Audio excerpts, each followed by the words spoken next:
Lakshmi, I think we can begin. Okay. Hi, everybody. Welcome to Restart Live. This is all about real conversations and real challenges. And I'm Lakshmi Pratury on behalf of everyone in Restart India. You'll hear from everybody else in a few minutes. We want to thank you for joining us today. I'll give a brief introduction of Restart India is and who we have, and then I'll hand it over to my co-host Tina so she can tell you what we're doing. Restart India is something that we started as a way to connect with you. And we said that in India, there are so many people who are small entrepreneurs, small businesses, medium businesses. And what are their challenges? What are the things that are in their mind? We really wanted to connect with that. So it's our way of connecting with you. And we said initially as a starting point, we'll set up a website where you can come and ask questions and we'll give the answers. And as part of that, we started this series so that you can ask questions live. You can listen to experts from all walks of life and ask the questions. And we really want you to feel that this is your community, you're close to it. You can ask anything you want related to your business and opportunities or challenges or whatever. And we have experts who can answer these questions. And as I said, this talk series is an extension of that conversation. And the aim of this is to bring experts from different disciplines to come and talk to you about any questions you have. Until now, we've had we've discussed retail sector, we've discussed food production and farming, digital transformation for small businesses, and the idea is to keep it across different disciplines so that any of you can ask, will find a relevant topic to ask questions. So we want to address in these conversations about what are some challenges you're having and what are the opportunities that can come out of it. Because when there's a problem, either we can deal with it or complain about it. So all of us who are here obviously are there with a positive attitude, so we want to deal with it. So how do we fill the gaps, answer the questions? What are some positive ideas that can come out of this? That's really the purpose of Restart India. My co-host today is Tina Muthoot. As you know, this is Restart India is a collaboration between Muthoot, FinCorp, and Inc. Talks. So Tina is from the Muthoot side of the family, and she represents the next generation of Muthoot leaders. This company has been around for over 1.5 centuries, and it's a tradition she's carrying on in the 4th generation. And her inclination for social projects and social projects with technology that can do good. All these things put together made her a natural choice to lead Restart India initiative. And so I am the founder of Inc. And we at Inc., all of us are very, very excited to partner with Muthoot FinCorp to do something about the small, medium entrepreneurs and serving, we can say it's about the bottom of the pyramid, but really I would say it's the foundation of any society is, everybody who's from the bottom to the middle. If that foundation is not strong, everything crumbles. So this is really about that foundation. And I'd love to have Tina step in and talk a little bit about Restart India and start the program. Thanks, Lakshmi, for that overwhelming introduction. Thanks to you and the Inc. team for the selfless and wholehearted commitments that you're extending to this initiative. Good evening, everyone who's joined and who's watching us live. So Restart India was conceptualized as a means to assist small businesses, the nano entrepreneurs post-COVID, to address the challenges that they've been facing in adjusting to all the changes around them over the last many months. And we have, as part of our Restart India advisory, a formidable mentor panel with a combined experience of many decades and from various industries and disciplines to guide and mentor small businesses. So if you ask me, what is so special about small businesses? A small business could be dealing in a product that is so standardized, so common, but their service standards set them apart. they can be right at your doorstep. They can cross the road and deliver their goods to you in a matter of a few minutes. And they're highly responsive to the neighborhood that they're in, and they're so reliable. So that's why Restart India aims to give these small businesses an identity that they haven't even realized that they have. And what's more, Restart India is also a shout out to the citizens of India to help them understand how COVID has impacted various sectors and what we as a community can do to make the most of this evolving environment, whether it be in sectors such as retail, agriculture, and even education, which is the focus of today's conversation.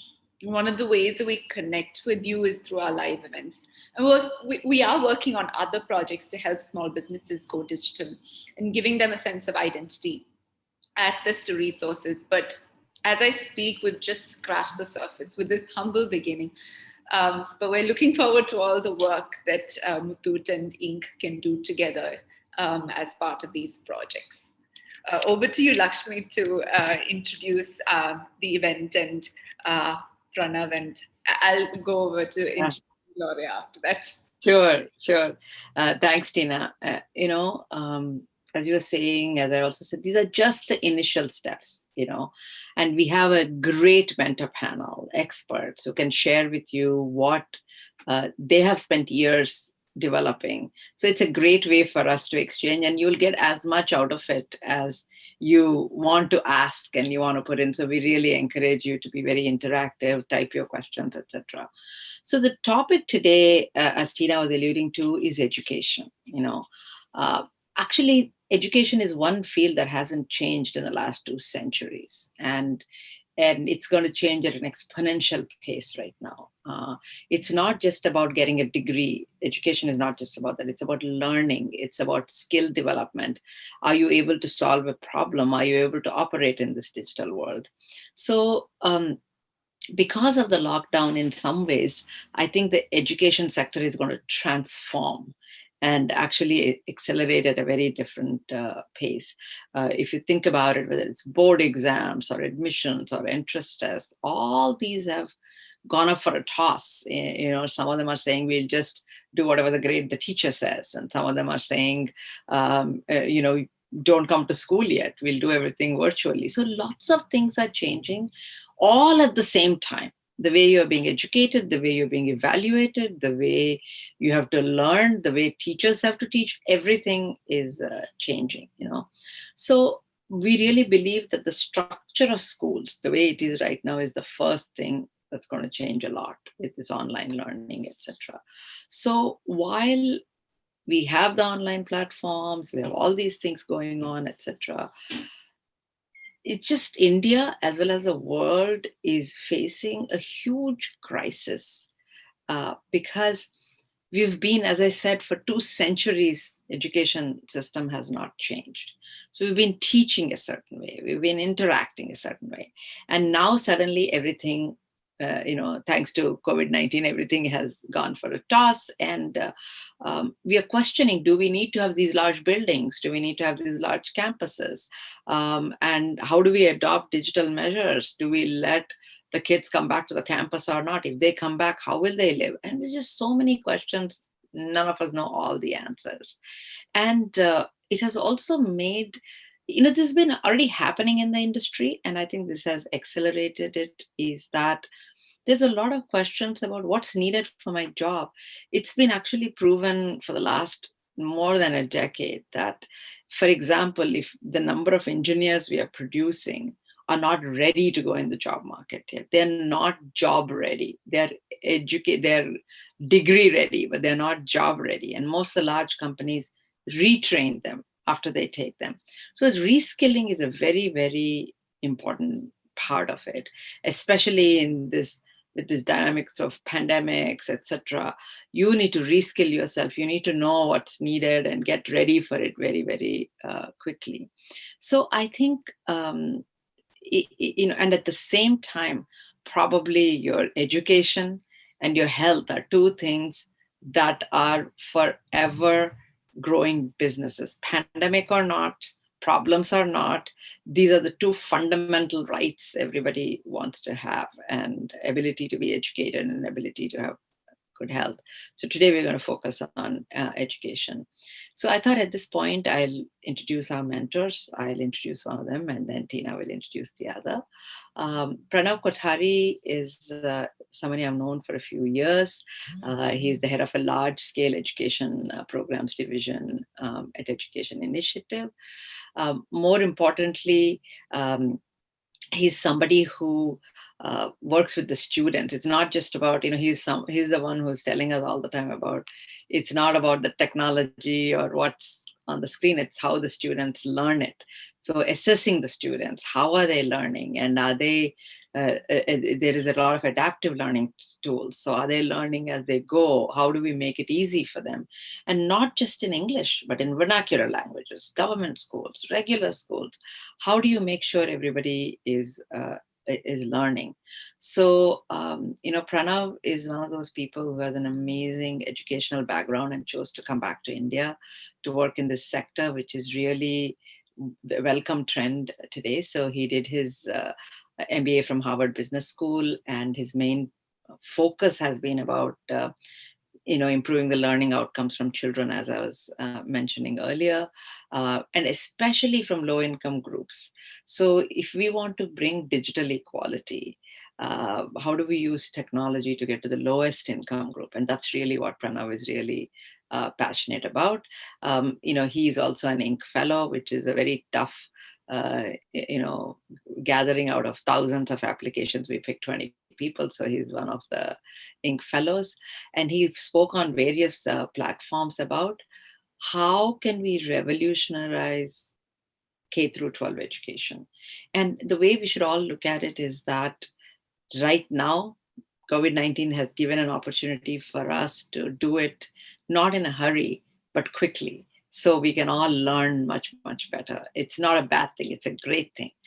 So he's also an alumnus of Georgia Institute of Technology, and he previously worked with GTA Capital, Boston Consulting Group, and before he and HBS, he's worked, as I said, with Boston Consulting Group. And I just want to say that, when you see someone like Pranav, who's worked in USA, Germany, Chile, Argentina, studied in HBS, all this stuff, and saying, hey, I want to come back and apply this to India, it's good for Indian children that you're back, Pranav. So welcome. So Tina, I'll let you introduce Gloria and another amazing person we have on the panel today. Thanks, Lakshmi. So Gloria Benny, a close friend, but I'll really introduce her as a social entrepreneur who's set up two large not-for-profit organizations that work to transform the quality of childcare provided by childcare institutions across the country through community-based programs. Now, if I speak about Gloria, well, she's a TEDx speaker. Then she has received both national and international recognition for her work. She met and received she received special recognition and mention during Michelle Obama's visit to India in November 2010, and in 2014 she was selected to represent India at the launch of the Queen's Young Leaders Program, and in 2016 she was recognized as by Outlook Business as an unconventional entrepreneur under their Outstanding Women series. And I know that Gloria's got a lot to speak about transforming the quality of childcare in India. So welcome, Gloria. And I'm really humbled to say that, we're friends. So yeah, thanks for being here. Thank you so much, Tina. Yeah. So Gloria, I'll just start off with asking the questions to you first. Sure. We're so used to these traditional methods of learning, and we're switching to digital alternatives. How do you think this has impacted the education and learning sector? Yeah, so I think this is, in my opinion, I think the education sector has been at the brink of a disruption for a long time now. And there has been a lot of innovation that's happened in the space already. It is just possibly that it took a pandemic like this for those conversations to be mainstream now, with obviously the traditional methods of going to school not being possible, and a lot of the methods going online and going digital. So one, I think that this was just it was bound to happen, but just that the pandemic has really improved the pace at which this change is happening in the education sector. I mean, there are obviously pros and cons, right? The traditional method had its benefits of going to school for children. The social interaction is a key part of their growth. Meeting friends and that interaction of going to and spending so many hours in a learning institution is crucial. But at the same time, as I was thinking about what are the different things that's actually picking up now that digital and alternative learning methods is coming up. One was basically, I think, is democratization of teaching. I'm seeing a lot of channels coming up where people who are teachers, or even just individuals who know a lot about a specific topic, is actually coming up and putting out content, and great quality content that would not have really otherwise have been accessible to anyone. Interestingly, I even the last few days came across YouTube channels that are being created by young kids on JavaScripts and coding, etc., which is actually, I think it's really cool, given the fact that young children get to learn from peers on a certain topic. So I think one of the great things about what's going on right now is actually democratization of teaching, and just generally teachers. Anyone who knows about a certain topic is now able to talk about it, and you have access to great quality content through digital resources. Second, and I think this is basically something that a lot of educators have pointed to being super important, which is self-paced learning. That in a classroom structure, there are limitations to how much you could customize for each child, and I'm sure Pranav would have a lot to talk about that. And those are one of the limitations of having one teacher to 30 or 60 students, is that individual and or self-paced learning, where a child can learn at his or her own pace, was very difficult to deliver.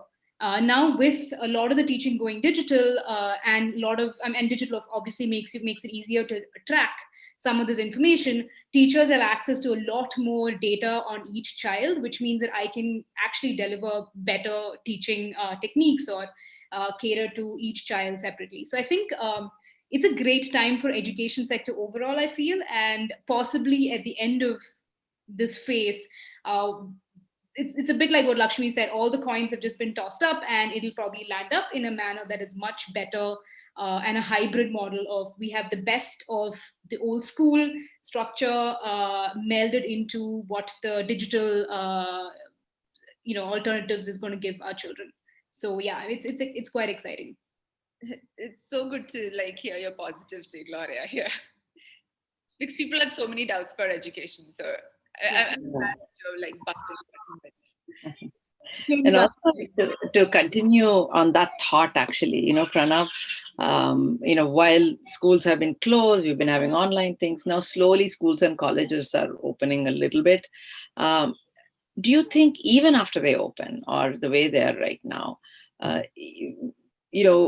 if we want to leapfrog the legacy systems and create an amazing learning system in India, etc., what are some things we should do in the education space that'll be very different from the unlock, whether they get the kids in phased approach or all at once or whatever? World has changed.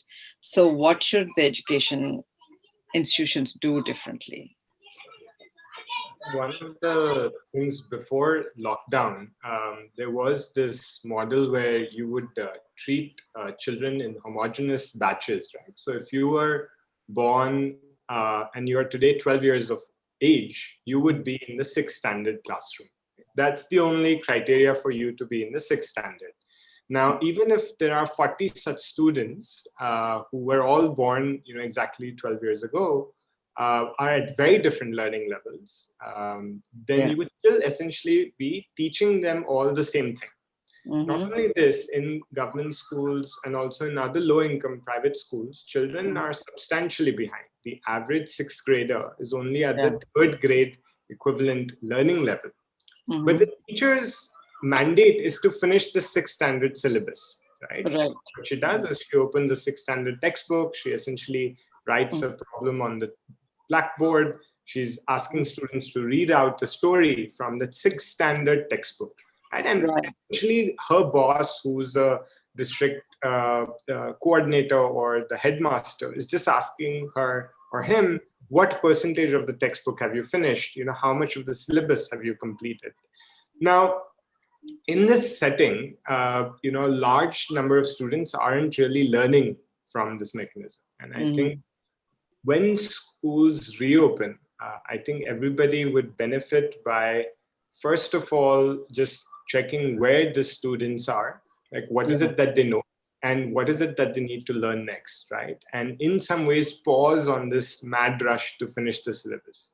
So I think that's the education side. And I think also the fact that a school is actually a safe place for a lot of students, right? They may not have a very conducive environment at home. There may be violence of multiple times, or there may be neglect of multiple types. So I think as schools are reopening, prioritizing safety and prioritizing the teachers, love and the relationship with children to make sure that they feel welcome to come back to the school. I think children will be excited to come to school after such a long time, and to not sort of, short circuit that by scolding or by disciplining or by giving loads of homework. I think just letting them enjoy, making sure that the love of a teacher-student relationship is kept alive. And finally, I think safety first, right? So no matter what they do, just I think social distancing and all forms of COVID prevention will be important, because, a lot of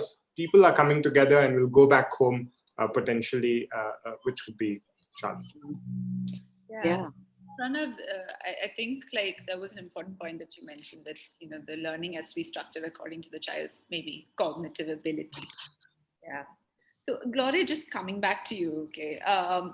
Now there has been a shift to online classes, but I guess not every child has access to digital devices or the internet for whatever reason. So how do we ensure that children don't miss out on learning? Well, I think, in that sense, the reality is quite bleak. Also because I primarily work with children living in childcare institutions, which is typically your orphanages and shelter homes.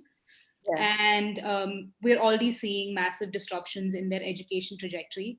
They go to typically your government schools, where government schools obviously many of them haven't even started online classes. And even if online classes start, our children don't really have access to devices. So in a country like India, lack of access to technology is definitely a disruption, especially for children from financially difficult or disadvantaged backgrounds. And we're already seeing the outcomes of that. Like if you just look around, you see stats on children entering the child labor or labor market is going up.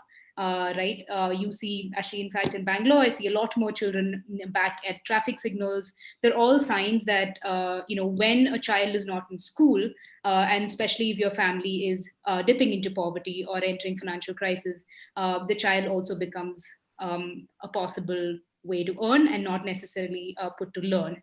But that said, I think at a time like this, where if you do not have access to digital devices, you still have access to your old school learning methods, which is setting up or making sure there's enough reading material for your children.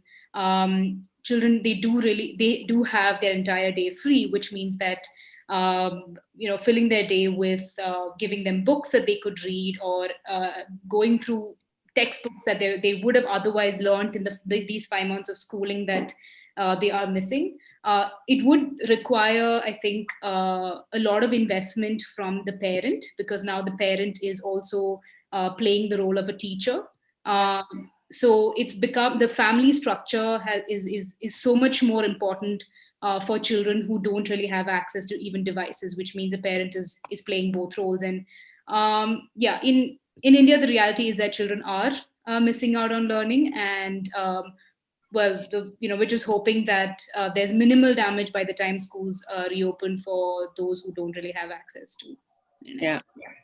And continuing on the same thing, Pranav, what do you think the teachers need to do very differently? Because obviously, you're not sitting in class and saying be quiet and things, and you're teaching online, you don't know how many people are listening or not, or what can the teachers do to make sure their content is compelling?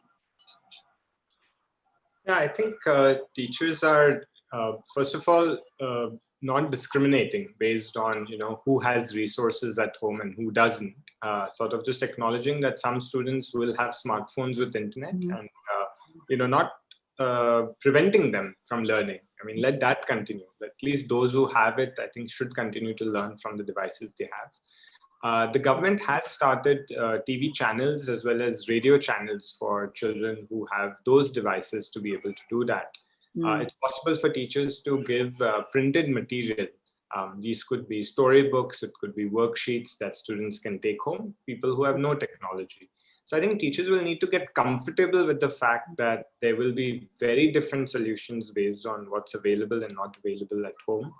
So not only are all students at different learning levels, now they also have different access and ownership of some of these learning tools. And that's complex. I mean, let's all admit that even if any of us were in the position of a teacher, this wasn't an easy job before COVID, and now it's an even more complex job. So I think teachers should also, first of all, make sure that they are healthy, that they are comfortable with the fact that it's not about finishing the syllabus, but it's about helping every child learn from wherever they are and with whatever they have, is what I think. Right. And Tina, you want to, I think there are some audience questions. Do you want to take something? Just to let everyone know who's watching, the stream's up on Facebook, Twitter, and YouTube on Muthoot Inc. and Restart India channel. So one of the audience questions that we've got is from Sarah. So what Sarah's asking is, my children are very young and now are spending a lot of time on technology. What is the appropriate amount of time I can let them use the computer? How can I balance physical exercise and technology access? Please give me some advice. Gloria, do you want to take that question? Yeah, sure. So I think here, just to kind of go back into a little bit of, I guess, what children would probably be going through at this point in time is there's a lot of change in their life. So one of the first things that I do is create their routine so that there's a predefined time that they actually would spend on the device, and that is preset.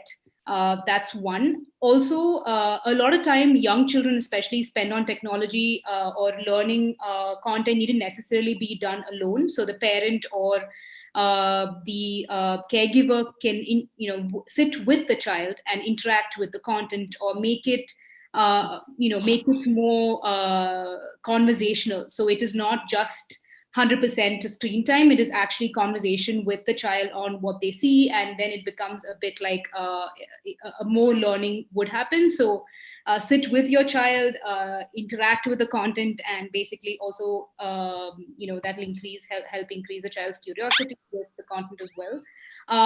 Third would probably be to plan the breaks. It probably is a part of routine, which is that you would have 2 hours at a certain time, take a break. And if it's young children, they would want to go around and do activities or have their playtime, and then come back onto their digital learning content.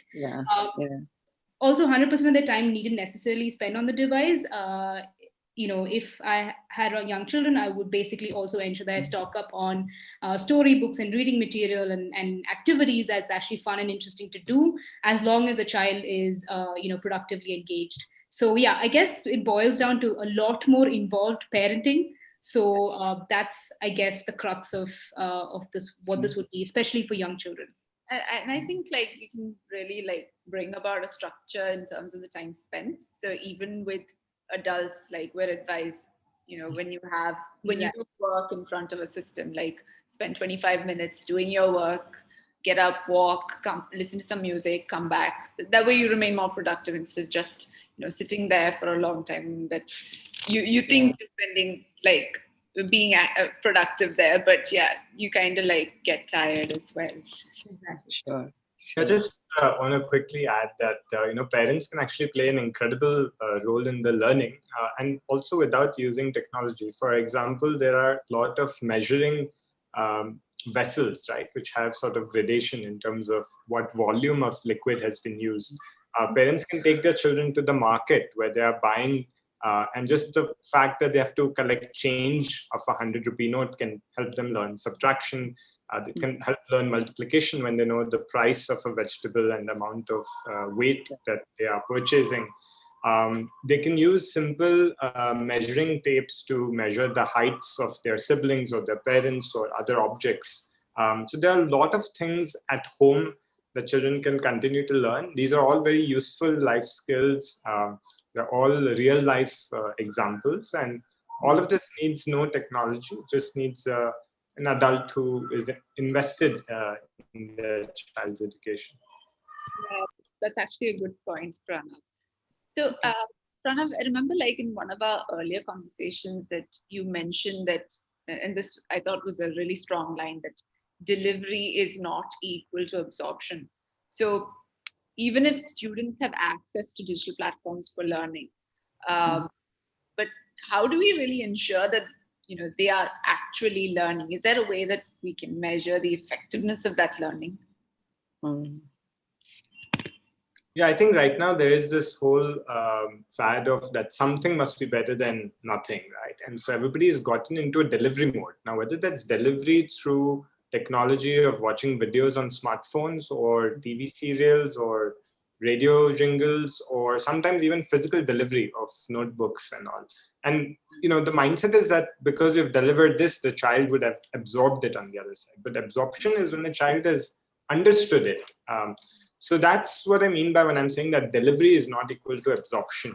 Now, how does one make sure that happens? The first step is to assess, right? Unless you are able to decide how much a child has learned, you wouldn't be able to do the next step. So we have made these foundational literacy and numeracy, which is essentially children up till grade 3, assessments where children can actually tell us whether they know counting of numbers, whether they recognize digits or letters or words or many of those things. Similarly, in advanced grades, you can have questions that check that. So a proper sequence would be to assess, understand the knowledge state, then provide material, then assess again to see how much have they learned. And this is what happens in the medical field, right? When you go see a doctor, they recommend you get some blood tests and x-rays. Then they sort of give you a medicine or a procedure, and then they do that assessment again afterwards to see if that medicine or that intervention had the effect or not. So similarly in education, I think an assessment followed by learning material, followed by assessments, and then keep on iterating on that would help absorption to increase as well. Yeah. So Lakshmi, do you want to take? Yeah, and one of the things I've been thinking about is, I just want to pause for a second and say that, Pranav, one of the things that's very important that you brought out is in terms of our, the children, how they're learning and all that stuff. And it's sort of, what is it that we can do for the, sorry, Tina, you didn't, I'm going to do the audience question now, right? So, yeah. So I just want to ask an audience question to you, Pranav, which is from Rajiv Sharma in Punjab. He's saying, school and learning market is in bad shape. I mean, this is what he feels, is that school and learning market are in bad shape, and the basics are required for STEM, especially the science, technology, engineering, mathematics, all these things, and they're not being imparted. I mean, as you can imagine, now with this COVID and all that stuff, it's, we can't do science experiments and all that stuff. They're not being imparted in general. And he's saying COVID-19 has put brakes on all development in education sector. So how can we create a new education market in India with higher reach, lower infrastructure cost, and large student base. And the other thing is that in India, we have what you call a variety of students, right? We have the really poor who can barely afford to go, to the middle class who go to some sort of a vernacular school, to the English medium. I mean, it's not one problem you're trying to solve, but he feels in general, the entire market is in a bad shape. Maybe I would propose to say not just in India, all over the world, it's in bad shape. So, what can we do to, with the technology, especially, how can we do higher reach and lower infrastructure cost and more children on the system? Everybody is willing to pay for things that they see value in, right? I think the absorption of whether it's delivery apps or any of those things where people are seeing value, they are willing to pay. So I would actually say that the same thing applies here. What today we need to provide is high quality content that is based on pedagogy research, that has been proven to improve a child's learning. It helps if the software or the material is it's contextualized to a child's language, to their surroundings. It's something that they actually benefit from, where they can discuss with their parents and siblings. I think when you are able to add value, you can capture a part of that value, and the monetization of that is possible. See, today, after Roti Kapda Makan, education is the number one sort of money, number one, space where parents spend money. So I think even post-COVID, parents still value education a lot after all the basic needs are met. So for me, I think it's just about providing highly researched quality product that actually helps children in learning things that are useful to parents also. So even if you are a farmer in a rural part of India, and your child is now able to tell you what the market price for your produce is, or even if you are a girl in urban part of India, and now you're able to sort of really get skills that are valued by employers, all of that, there is high parental willingness to pay. And so I would just focus on that. The mobile penetration rate, the smartphone ownership rate, the electricity, all of those things will come to those parents as India sort of progresses. If you are an edtech entrepreneur, or if you are an education organization that's looking to do good work, there is a lot of room for you to do, and there is willingness for parents to pay for that. Sure. Yeah. Go ahead, Tina. Yeah, Pranav, you mentioned a good point that, about parents willing to spend on their children's education, because even like in Muthoot, if we ask any segment of customers, like why they're in why they're actually like doing the business that they're doing, the one single answer that stands out is, to help my child study, like whatever the reason that they're earning for, it's to help my child study. Yeah. So, Gloria, I'll just shoot the next question to you. Children haven't really been going to school or interacting with their friends, but and maybe they've been affected psychologically, emotionally, and mentally. And you are in this childcare space. So, what can children themselves and their caregivers do to help them deal with this? Yeah, so I think the first step is to kind of acknowledge the fact that this pandemic could potentially have a psychological impact on children. I think there are enough studies that have come out that it does, and it could. And so parents, the first step is for parents or caregivers to be aware of the impact of so much of change and so much of instability in a child's life. Be it, let's say, their schools closing, they have limited social interactions, they cannot move, their parents are at home the whole time. They, for some children, where going to school or moving around itself was a way to distract away from their other stressors in life. That avenue is shut. A lot of them who are physically active, their sports activities have been stopped. So it's a big change as far as a child is concerned, and obviously they can't possibly always make a lot of sense of this, so it could contribute to anxiety, stress, or even fear in children. And so I think us as adults or caregivers or parents, it's important to recognize that there is potentially this kind of an impact on our children. And one of the ways that a caregiver could look at this is to actually constantly have an open communication with their children of how are they feeling, how are they processing all the change that's going on, and in a lot of ways to try and bring in routine and stability to their daily lives. While us adults, we might stress out about, what's the world coming to, but as much as possible, try and, make it as stable and stress-free for our children. It could be, taking, and also, yeah, it could be taking them on a trip that they always wanted to go, planning this out in a manner that while, yes, school's closed and everything that a child knows is now different, how can I use this time to really bond, connect with my child, do things that I wouldn't have done otherwise, and really create happy memories to possibly offset some of the trauma that our children could be going through. So yeah, the key to this would probably be acknowledging that this exists and keeping open lines of communication with your child so that you're able to, help your child through whatever's going on. Yeah.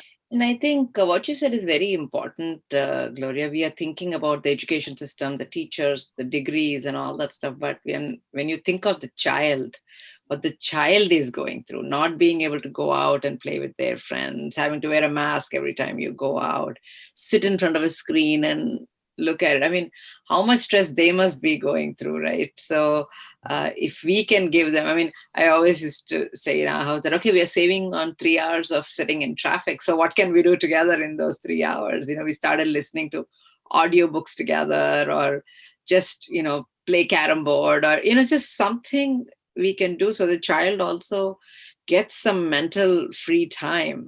So I think it's very important what you're saying. And in continuing that, next is question to both of you is that, in some ways we could hyperventilate by saying, oh my God, my child has lost a year in school. For example, a lot of people who are my neighbors, their kids who are supposed to go off to college in US, they're not going. They're saying, if I don't need to go and if I don't have the opportunity to go to a campus, why sit in front and do something in screen? I'll take a gap year. Or in schools, you just, suddenly last year, they just said that there are no final exams. So whatever tests you have done so far, that's the result. So, there is such a fear in parents' minds, or they worry that, oh my God, my child is going to lose a year in school. How do we look at the situation a little differently and not feel this panic? I'd love for both of you to answer. Pranav, would you want to take that first? Yeah. I think, Lakshmi, I think we'll all live on average 70, 80 years, right? I think 1 year is just a little more than 1% of our lives.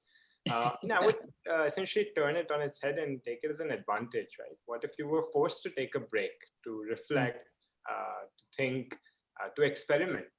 And I think this is a fabulous time for that, right? Like, take a walk in the garden and explore the different flowers, run a hobby at home, look up some things, do things, because nobody's going to ask you what you did this year, right? And you could actually run a lot of experiments, decide what you're truly interested in, and also what you don't like to do, and shut that door to help narrow down towards what you might want to do in your career. And I think that's equally relevant for a 7-year-old, a 17-year-old, and a 47-year-old, right? I think all of them can benefit from just taking a pause, reflect, explore interests. And this 1 year actually could be a blessing in disguise, rather than stressing about that you're behind some imaginary race.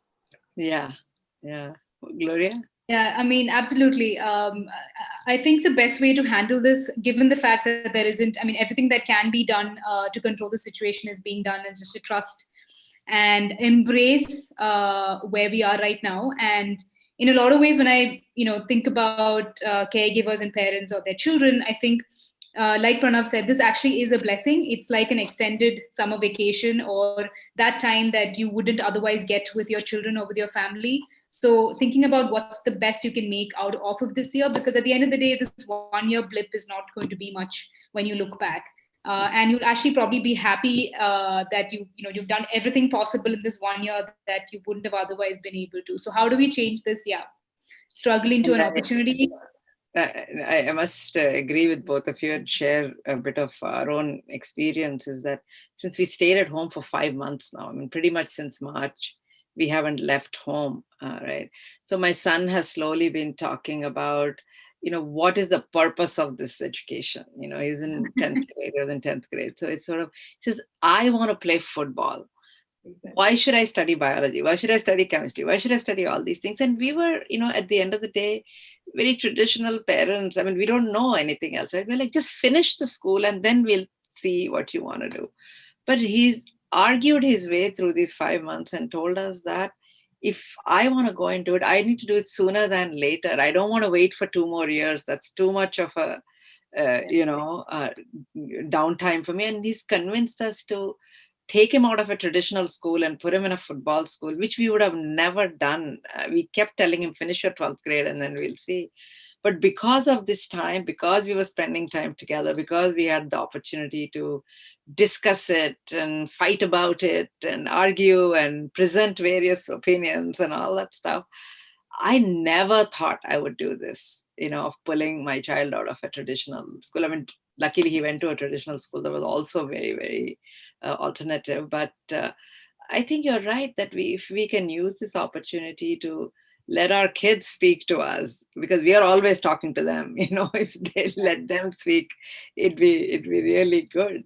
And I mean, on one hand, yes, maybe we're a little privileged. We can say, okay, stop this, do this. But I think there is opportunities available at every level. So maybe Pranav, tell a little bit about how technology can bring the necessary skill sets or the education in the vernacular needs of the students. Yeah, and I think, Lakshmi, the beauty of technology is that it can do this far better than humans. So let me give you an example. In the city of Mumbai, in a government school, you will actually have students who are studying in Marathi, in Hindi, in Gujarati, in Tamil, and Urdu, right? Okay. Because there are norms when you have a population of more than a certain level, you have to cater to that language of instruction. Now, you can definitely try to recruit so many teachers who are adept at both the subject and the language in a city like Mumbai and make it happen, but it's very difficult. And most often there are many vacancies. Now, it is possible for one to have software in those vernacular languages. So we actually have MindSpark in about 9 different vernacular languages. And it's possible that in the same school, children are learning at 6 different languages, at 9 different learning levels, at more than 100 variations of any of those.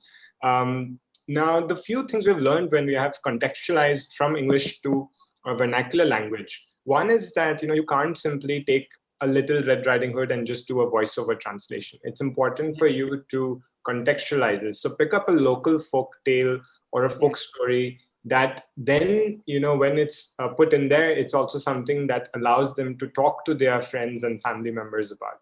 The second thing is put images of objects that they would have seen. So for example, while we use pizza for our private school students, we actually use roti in Rajasthan government schools, and we use a dosa in Andhra Pradesh government schools, right? Because those are objects that they have seen, they have eaten, they have worked with. And that kind of contextualization is important. This is in addition to names of the people. And another example is for volume. We could use swimming pool for urban private school, but then we would use other forms of tumblers and different objects that measure volume. So this is important because the more the child is able to relate to those objects, to those words, to those stories, the chances that they're engaged and learning from that, back to the point on absorption, is going to be that much higher. This isn't easy. We have actually struggled because every language is so rich, so unique, so nuanced, and people who are bilingually fluent in that is a very rare thing. But we're at it, and there's a lot of global research that shows this is productive. So whether France and Germany, when they were thinking about French, German versus English, or Canada, when it was thinking about English versus German, we actually also did a study for schools in India. We found that at least until grade 5, they need to get content in the mother tongue language or the state language of instruction. And English can always be an add-on to that for the fastest learning. And once they're proficient in one language, they can pick up many other languages, like each of us, right? Once we have mastered one language, we could pick up a second and a third language much more easily. But in the absence of that, if you're just bombarded with 2 languages at the same time, your learning actually slows down. That's actually like good information for educators, and something to keep in mind for India. Like when you think about India, is actually a continent in like a country, because there's so many languages in so many states. Yeah. And so I would you want to also ask an audience question, Tina, so we can wrap up after that? Oh, So, sure. Sorry, Pranav, were you saying something? I interrupted. Sorry. Were you saying something? I'm just saying it's not just languages, but then you get into dialects. I mean, someone in Dungarpur in Rajasthan is actually speaking Rahasya at home, speaking Hindi in the market, is studying in a third language in a school, and the tribal could be a fourth, right? And so that complexity is really rich but challenging when it comes to Yeah, that's true. So Gloria, I think this audience question can go to you. So this is from Pooja. So Pooja's asking something on like India's workforce. Though India has a young workforce, many of them may be inadequately trained to enter work, and very few women actually enter the workforce. What, in your opinion, are the main skills needed to equip this generation of workers? To begin with, I've been thinking about this for the last few weeks, actually, which is about women entering the workforce. And I kind of think that one of the advantages of remote work is the fact that it has equalized the job market a bit for young mothers or women who had actually taken a break and was looking to enter the workforce, because now almost everybody is working from home. So, before, if let's say you had a family to take care of, that would have in a lot of ways gone against a woman being hired. I'd like to believe that some of that has actually been equalized, and we probably will see trends of more women joining the workforce now that they can actually work from home, and take care of their children and and be the family person that a lot of us women do as well. Apart from that, in terms of skills, this is again, I'm saying this from having worked with volunteers, young college students, and some of our youth from that are graduating out of childcare institutions. I think if this continues, one of the skills that definitely would be required would be knowledge on how to operate digital devices, more exposure to how to operate from a laptop, or how to operate a smartphone on one side. A lot of if logistics and delivery and supply chain, all of that is the way to go, given that we're not going to move a lot more, but everything is going to get delivered to our doorsteps, which means that there could be a higher demand for telecallers, higher demand for your deliveries. That section seems to also be booming. You can just see by the way Swiggy or a lot of the delivery companies are doing at the moment. So from a skills point of view, definitely knowing or having access to digital devices, or just knowing how to operate digital devices, would give you an edge. Also, now I already feel handicapped for not knowing coding. I think knowing coding has now become a lot like how learning English was before. So a lot of younger children, especially young children in schools, or children who are just graduating out of colleges, picking up learning coding really quickly would also be a useful skill to have. There's been a lot of content that's coming up as organizations are changing their way of work, which is distributed work, and which means that you don't necessarily need to be in a certain geography to be able to plug into the same office.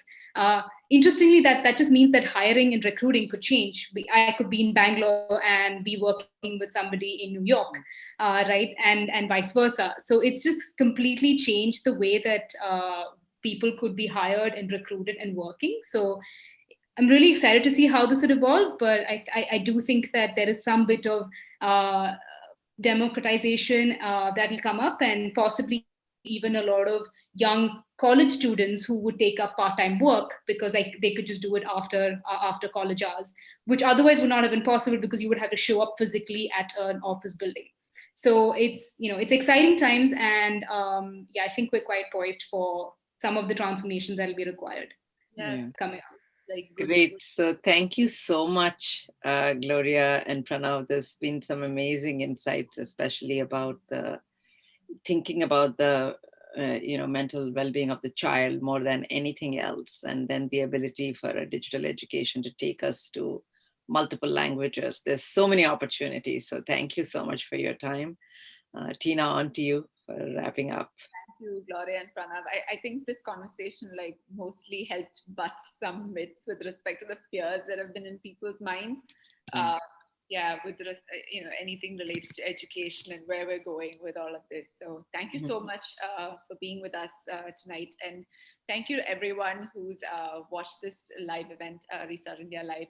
Please continue to visit our website, www.restartindia.in, and all our social media pages on Facebook, Twitter, and Instagram for exciting updates and resources that can help you. And of course, do ask us your questions and we'll get our mentors to answer. All right. Thank you and good night, everyone. Thank you so much. Yeah. Bye, everyone. Good night. Goodbye.